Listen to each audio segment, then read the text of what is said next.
स्वागत है आपका आज की देखिए आचार्य जी ने मंगलमयी प्रश्नोत्तरी श्रृंखला में बहुत बहुत स्वागत है जुड़ने वाले सभी भक्तों का। सबको जय श्रीमन नारायण, जय श्री कृष्णा, राधे राधे। जो YouTube पर जुड़ रहे हैं चैनल को सब्सक्राइब कर लें और शेयर कर लें। जिनका प्रश्न है वो हाथ उठाएं, खड़े हो जाइए। श्रीमन नारायण जी, मैं दिल्ली से आई हूँ। मैं पहले भी कई बार आ चुकी हूँ और पहली बार जब आपके यहाँ आई थी मैं, तो मैंने आपकी कथा सुनी थी। तो मैं जब भी आपकी कथा सुनती हूँ यहाँ पे आके, तो पहले मेरे को ना अकेले में बैठ के बहुत रोना आता है। जब भी अभी भी आई बैठ के वहाँ सुन रही थी तो पता नहीं कि रोना आ जाता है मेरे को। फिर जब मैं आई थी तो मैंने सुनी, तो जब ये सुन के जब मैं दिल्ली गई, फिर दोबारा वृंदावन आई तो मेरी दीक्षा हो गई। मैं वहाँ जाके 16 माला करने लगी। आपने एक भजन गाया था, भजन करो मस्त जवानी में बुढ़ापा किसने देखा है। तो फिर मैंने सोचा मैं क्या कर रही हूँ, मैंने पूरे रास्ते 16 माला करती हुई गई और घर पे भी करी। फिर वृंदावन आई तो मेरी वृंदावन से दीक्षा हो गई। अच्छा है। कोई हाँ। सवाल है आपका? ये सवाल नहीं, सवाल कुछ और है। मैं बताना चाह रही हूँ कि यहाँ पर आज से मुझे ये फ़ायदा हुआ। बिल्कुल, ये तो भगवान की कथा में जो आता है उसकी भक्ति भी बढ़ती है, ज्ञान भी बढ़ता है, सब कुछ बढ़ता है। और मेरा सवाल ये है कि मेरी शादी को 4 साल हो गए हैं, मेरे को कोई बच्चा नहीं है और सब मेरे को बहुत ताने मारते, मेरे पति तक भी मेरे को बोलते हैं। कोई बात नहीं, होगा, भगवान देंगे। क्योंकि सब लोग जिनका माला जप रहे हो उन पे विश्वास रखो। विश्वास तो है। मेरे पति कहते हैं कि तूने कुछ पाप किए होंगे इसलिए भगवान तेरे को दे ही नहीं रहे हैं। तो उनसे बोलना कि मीराबाई को भी बच्चा नहीं था तो क्या मीराबाई ने भी कोई पाप किया था? तो फिर इसी ये सब बोलते हैं मेरे को। तो मैंने बोला इसलिए मुझे ना धाम में छोड़ के जाते हैं, मैं इसलिए धाम में आती हूँ कि शायद मैंने कुछ पाप करे हैं तो मैं अपने पाप कम करूँ। और उसके अलावा भी अगर आप मुझे कुछ बताना चाहोगे तो मैं वो भी कर लूँगी। शायद कुछ जिससे हो जाए, पूजा पाठ, कुछ विधि विधान ऐसा हो जिससे कुछ कृपा हो जाए ठाकुर जी की। जो आप भगवान का चिंतन कर रहे हैं आपको उस पर विश्वास नहीं है? बिल्कुल विश्वास है, लेकिन मेरे पति ना धैर्य खो चुके हैं। मेरे जो छोटे देवर है उनके नहीं, धैर्य पति ने नहीं खोया, पति तो खो ही चुके होंगे माना की, पर हाँ। आप भी धैर्य खो चुकी हैं। क्योंकि मेरे पास महाराज जी मेरे को जो धैर्य खो चुका होता है वही ये कहता है कि अब कुछ और उपाय बताओ।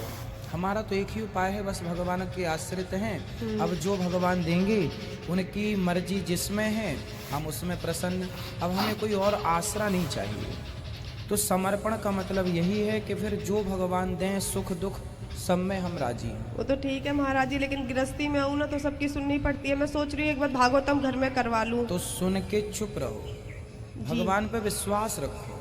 ठीक। और जमाने का काम, जिनके चलो आपके तो बेटा नहीं है तो आपको लोग कहते हैं जी, तो जिनके बेटा है उनसे पूछ लो वो कितने सुखी हैं, क्या लोग उनको नहीं कहते?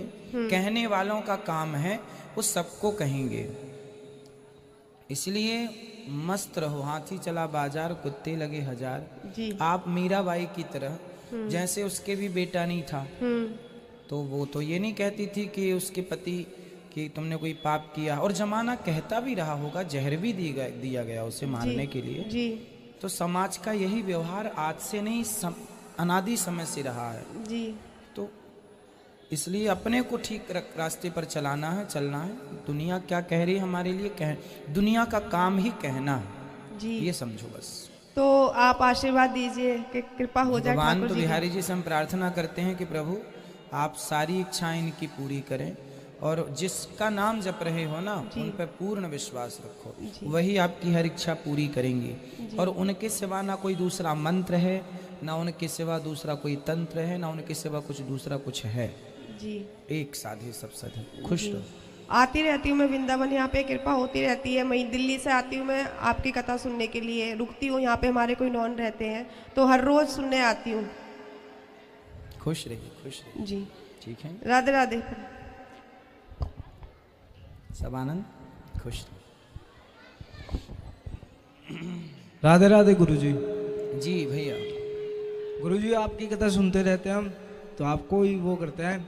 मैं ना पापा मम्मी का साथ देना चाहता हूँ। तो मैं 1-2 साल से बिजनेस कर रहा हूँ, तो कोई भी बिजनेस कर रहा हूँ ना तो उसमें आगे बढ़ नहीं पा रहा। तो कोई भी बिजनेस कितने बिजनेस कर रहे हैं?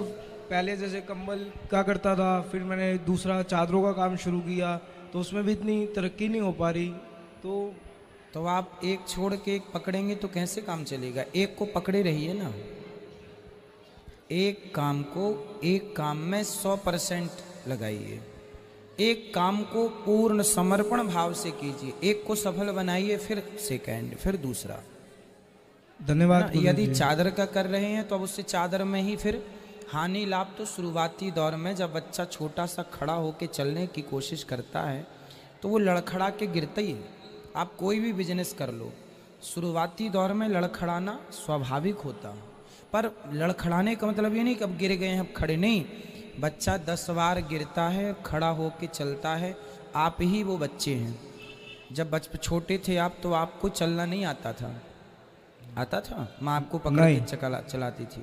हाँ फिर जी। क्या हुआ? आप गिरे, फिर खड़े भए, फिर गिरे, आज देखो आप दौड़ रहे हैं। हाँ जी। यही बिजनेस है। पहले शुरुआती दौर में जब आपको अनुभव नहीं होता काम का, तब लड़खड़ाना होता है। पर आप अपना लड़खड़ाने का अर्थ ये होता है कि आप अपना ज्ञान बढ़ाएं, जहाँ कमी है उसे दूर करें, पूरी करें, और उस रास्ते पर बिल्कुल बढ़ते चले जाएं, है ना। और काम बदलें हाँ मत, जी। नहीं बदलना काम। एक को पहले सफल कर लो, फिर दूसरा। धन्यवाद गुरुजी। खुश रहिए। गुरुजी राधे राधे। मेरा प्रश्न तो कोई नहीं है, सिर्फ शुक्रिया करना है। मैंने क्या?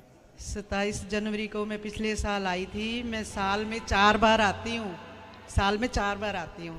मेरे पति को 6 साल हो गए गए हुए। 3 साल तो मैं बिल्कुल डिप्रेशन में रही। जब से आपसे जुड़ी अब मुझे सब कुछ भूल गया। मेरी 12,000 की दवाई आती थी महीने की, अब सिर्फ मेरी 1200 रुपए की आती है। वाह। इतनी कृपा है ना आपकी, बस मुझ पे ना कृपा बनाए रखना। बस मैं आती रहूं। साल में 4 बार ना मेरे बच्चे लेके आते हैं कहाँ मुझे। से हैं आप? मैं पानीपत से हूँ जी। अच्छा, पानी। हाँ, मेरे बच्चे दिल्ली रहते हैं, तो दिल्ली वाला बेटा मेरा हर 3 महीने बाद आता है, तो वो मुझे ले आता है। अब यहाँ छोड़ दिया उसने। मम्मी जितना आपका जी करता है रज के मिलो उनको।